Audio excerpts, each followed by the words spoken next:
Galnet News Update, 18th of December 3309.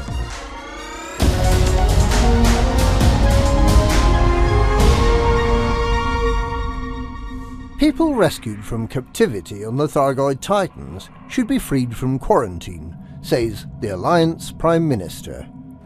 And he plans to put this new policy into immediate effect. Over the past year, hundreds of thousands of citizens have been abducted from the systems that have been taken over by the Thargoids. The Thargoids, who seem desperately keen to collect humans, have been keeping them in life support pods under the skin of the 8 Titan hive ships in the 8 Maelstrom systems.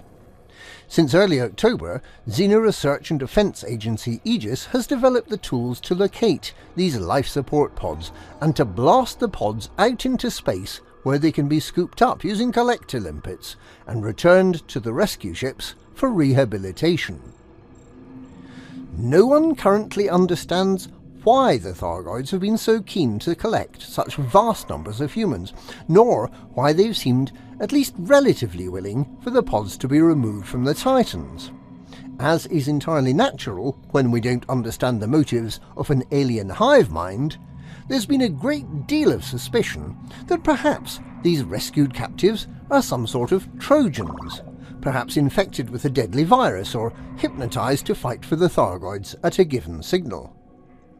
Some of those rescued have been held in quarantine for up to 10 weeks, with no clear signs of anything untoward in their physiology or mental condition, but there remains a reluctance to be the first to see what happens when those rescued are allowed to return to their homes and families. And now, Prime Minister Edmund Mahon has broken that impasse, and has vowed to return every rescued Alliance citizen back to their communities. Their nightmare, he said, is over. We are, he said, sending our people home.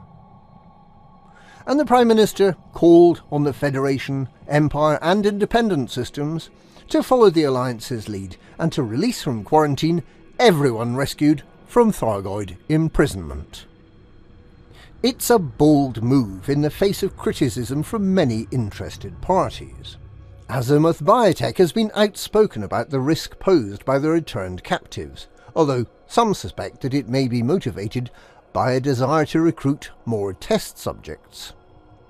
But other scientific establishments, including Medipure and Vandermeer, have also advised against ever allowing those who've been nurtured by Thargoid technology from being released from protective quarantine.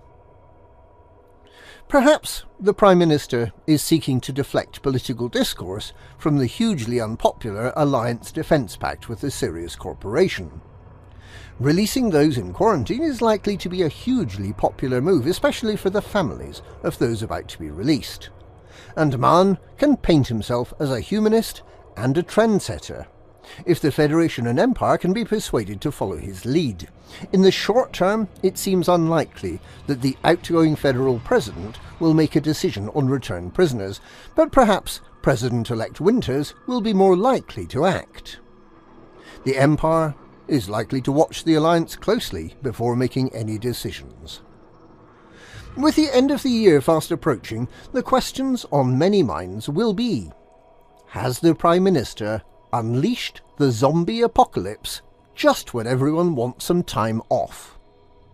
Will everyone in the Alliance suddenly die of a terrible plague, leaving Alliance space permit-locked to those lucky enough to be on the outside?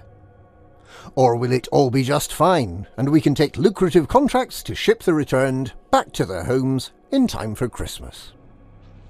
Our money is on the zombies.